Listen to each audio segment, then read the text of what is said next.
વાત કરીએ આણંદની તો આણંદના સતકેવલ મંદિરને બોમ્બથી ઉડાવવાની ધમકી મળતા ચકચાર મચી જવા પામી છે। સારસા મંદિરમાં મહંતને ધમકી ભર્યો પત્ર મળ્યો છે, જેમાં બદલો લેવાની ભાવનાથી મંદિરે ઉડાવવાની ધમકી મળી છે। આ પત્ર અંગે પોલીસને જાણ કરવામાં આવી। પત્રમાં ગાદીપતિ અવિચલદાસજીને પણ મારી નાખવાની ધમકી મળતા પોલીસે આગળની કાર્યવાહી હાથ ધરી છે।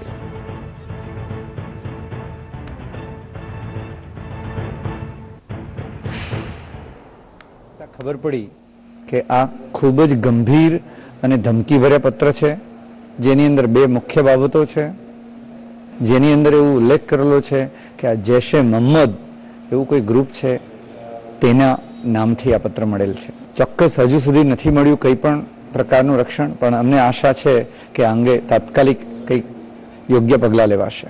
પ્રાથમિક તપાસમાં અત્યારે હાલમાં આણંદ જિલ્લાની અંદર સાસા ખાતે એમનો જે આશ્રમ આવેલો છે એમાં આચાર્ય અવિચલદાસજીને આવી રીતે 2 લેટર બંધ કવરમાં મળ્યા છે, એટલે હાલમાં એની ગુનો દાખલ કર્યો છે અને એની અત્યારે હાલમાં તપાસ ચાલુ છે કે લેટરના લખનાર કોણ છે ને ક્યાંથી આવ્યો છે।